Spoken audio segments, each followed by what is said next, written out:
ईश्वराय नमस्तुभ्यम। हर हर महादेव। आप सबको पता है कि 26 अगस्त मंगलवार के दिन पड़ रही है हरतालिका तीज का बहुत ही विशेष सा दिन। हरतालिका तीज अपने आप में बहुत ही विशेष और महत्वपूर्ण स्थान रखती है। पूज्य गुरु जी ने अपनी कथा में कई बार इसके बारे में वर्णन किया है। जब माँ पार्वती ने घोर तपस्या करके महादेव जी को प्रसन्न करके उन्हें वर के रूप में पाया था, तब महादेव जी ने पार्वती मैया को वरदान दिया था और उस वरदान के रूप में पार्वती मैया ने ये मांगा था कि जो भी स्त्री नारी तीज के का व्रत करेंगी, अनुष्ठान करेंगी, उपाय करेंगी, उसका 100% फल उन्हें जरूर प्रदान होना चाहिए। और इसी दिन किए जाने वाला एक बहुत ही महत्वपूर्ण विशेष उपाय है। मात्र आपको 5 पत्तियां लेनी है। आप जो मांगोगे वो सब कुछ आपको मिलेगा। मेरे देव आदिदेव महादेव जी खुद आपकी सारी मनोकामनाएं पूरी करेंगे। मात्र 5 पत्तियां आपको चढ़ा देनी होगी हरतालिका तीज के दिन। कैसे करना है इस उपाय को, पत्तियां आपको कौन कौन सी लेनी है, जानने के लिए वीडियो में अंत तक बने रहें। पूज्य गुरुदेव जी की कथा से सुन करके समझ करके आपको समझाने का पूरा प्रयास करूंगा। परंतु उससे पहले अगर आप भी महादेव के सच्चे भक्त और महादेव की कृपा प्राप्त करना चाहते हैं तो चैनल को सब्सक्राइब करके कमेंट बॉक्स में हर हर महादेव जरूर लिखें।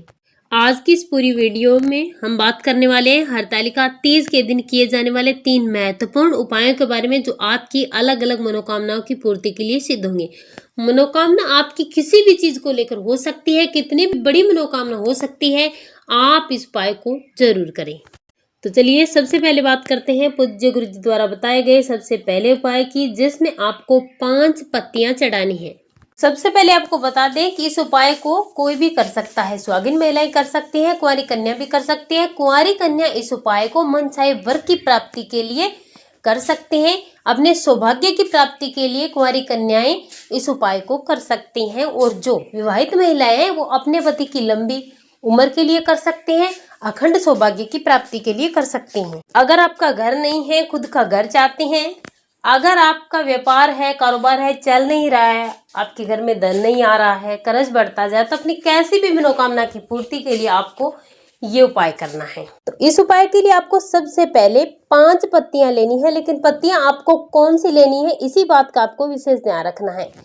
ना ही तो आपको बेलपत्री की 5 पत्ती लेनी है, ना ही आपको पिंपल वृक्ष की 5 पत्ती लेनी है, ना ही आपको बड़के पेड़ की 5 पत्ती लेनी है। यानी कि कहने का मतलब ये है कि आपको एक ही पेड़ की 5 पत्ती नहीं लेनी है।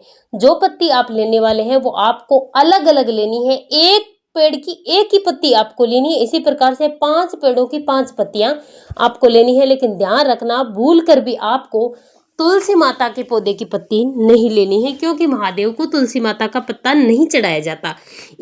इसीलिए आपको अलग अलग 5 पेड़ों की 5 पत्तियां लेनी है। जैसे आपने एक पत्ता बेलपत्री के वृक्ष का ले लिया, एक पत्ता आपने पिंपल वृक्ष का ले लिया, एक पत्ता आपने बड़ के पेड़ का ले लिया, एक पत्ता आपने समी पत्थर का ले लिया, एक पत्ता आपने धतूरे का ले लिया।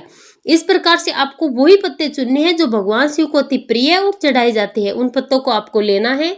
अगर आपको ये नहीं मिल पाते हैं तो तुलसी माता के पौधे को छोड़ करके जो भी पेड़ आपके आसपास है उनमें से आपको एक एक पत्ता चुनना है। 1 लोटा जल लेना है। इस उपाय को करने का एक विशेष समय भी होता है। आपको इस विशेष समय में ही इस उपाय को करना है। महादेव के मंदिर में जाना है। हरतालिका तीज के दिन इस उपाय को आपको प्रदोष काल के समय से लेकर के जब तक हरतालिका तीज का समय रहता है तब आपको इस उपाय को करना है। दिन में आपको इस उपाय को नहीं करना है। शाम को प्रदोष काल का समय जब शुरू हो जाता है तब से लेकर के आप रात्रि में जब तक हरतालिका तीज रहती है तब आप इस उपाय को कर सकते हैं। अब आपको सबसे पहले 1 लोटा शुद्ध जल श्री शिवाय नमस्तुभ्यम मंत्र का जाप करते महादेव की शिवलिंग पर समर्पित कर देना है। इतना करने के बाद आपके पास 5 पेड़ों की 5 पत्तियां बचती हैं। इनमें से आपको एक एक करके सभी पत्तियों को समर्पित करना है। एक पत्ती आपको समर्पित करनी है। श्री शिवाय नमस्तुभ्यम बोल करके आपको अपनी मनोकामना बोलनी है। जिस भी मनोकामना के लिए आप ये उपाय कर रहे हैं, जिस भी परेशानी को आप दूर करने के लिए इस उपाय को कर रहे हैं, आपको अपनी मनोकामना बोल करके अपना नाम और गोत्र बोलना है। इसी प्रकार से 5 पत्तियां आपको समर्पित करनी है। 5 बार अपनी मनोकामना करनी है, नाम और गोत्र बोलना है। मात्र आपको इतना सा उपाय करना है। हरतालिका तीज के दिन प्रदोष काल में अगर आपने इस उपाय को कर लिया तो पूज्य गुरु जी कहते हैं कि हम आपको व्यासपीठ से यकीन दिलाते हैं, अगर आपने इस उपाय को एक बार भी कर लिया तो आपके जीवन में कभी भी किसी भी प्रकार की समस्या नहीं आएंगे और 5 पत्तियां समर्पित करके आप महादेव से जो भी मांगने वाले हैं वो आपको 100% महादेव प्रदान कर ही देते हैं। इतनी बड़ी महिमा है हरतालिका तीज के दिन किए गए उपाय की। ये था हमारा पहला उपाय। चलिए बात करते हैं पूज्य गुरु जी द्वारा बताए गए आज के दूसरे उपाय की, जो है विशेष रूप से महिलाओं के लिए। अगर पति पत्नी में प्रेम नहीं है, आपस में लड़ाई झगड़े लगातार होते रहते हैं, छोटी छोटी बातों पर झगड़ा होता है, घर में झगड़ा होता रहता है, आपस में बिल्कुल भी एक दूसरे के साथ बनती नहीं है, बात अगर तलाक तक भी पहुंच गई है, तो आपको आज का ये विशेष उपाय जरूर करना चाहिए। और अगर आपको अपने मनोवांछित फल की प्राप्ति करनी है, आप अपने पति की तरक्की चाहते हैं, अपनी तरक्की चाहते हैं, आपसे संबंधों को आप ठीक करना चाहते हैं, अगर आप चाहते हैं कि आपका व्यापार कारोबार खूब चले, तो आपको आज का ये दूसरा उपाय जरूर करना है। ये उपाय कोई साधारण उपाय नहीं है, बहुत ही विशेष उपाय है। इस उपाय के लिए आपको सबसे पहले एक स्टील का पात्र लेना है। ध्यान रखना, इस उपाय में आपको तांबे का लोटा नहीं लेना है, स्टील का पात्र लेना है। उसमें आपको गाय माता का दूध डालना है। अगर आपके पास जितना भी दूध है आप डाल लीजिए। अगर 1 कलश आप दूध ले सकते हैं तो लीजिए, नहीं तो आप थोड़ा सा दूध डालिए और बाकी जो कलश बच जाता है उसे आप जल से भर लीजिए। इतना करने के बाद आपको लेनी है सुहाग की चीजें। जो 16 श्रृंगार का पिटारा आता है वो आपको लेना है। अगर 16 श्रृंगार की चीजें आपके पास नहीं है तो कम से कम आपको 5 सुहाग की चीजें जरूर लेनी है, जिनमें आपको चूड़ियां तो लेनी है। और इसी के साथ आपको लेने हैं फूल। आपको लेना है लाल फूल। लाल फूल आप कोई भी ले सकते हैं, लेकिन अगर आपको गुड़हल का फूल मिल जाता है तो बहुत ही अच्छी बात है। और इसी के साथ आपको लेना है सफेद फूल। ध्यान रखना, कोई भी सफेद फूल ले लेना, लेकिन केतकी का फूल आपको भूलकर भी नहीं लेना है। सारी चीजों को उठाना है। हरतालिका तीज के दिन आपको चले जाना है महादेव के मंदिर में, शिवलिंग के पास उत्तर दिशा की तरफ आपको अपना मुख कर लेना है। अब आप अपने साथ जो 1 कलश में जल लेकर आए उसे महादेव की शिवलिंग पर श्री शिवाय नमस्तुभ्यं मंत्र का जाप करते हुए इस जल को धीरे धीरे आपको समर्पित कर देना है। दूध वाले जल को समर्पित करने के बाद आपको 1 लोटा शुद्ध जल भी फिर से समर्पित करना है। महादेव की शिवलिंग को आपको अच्छे से साफ कर देना है।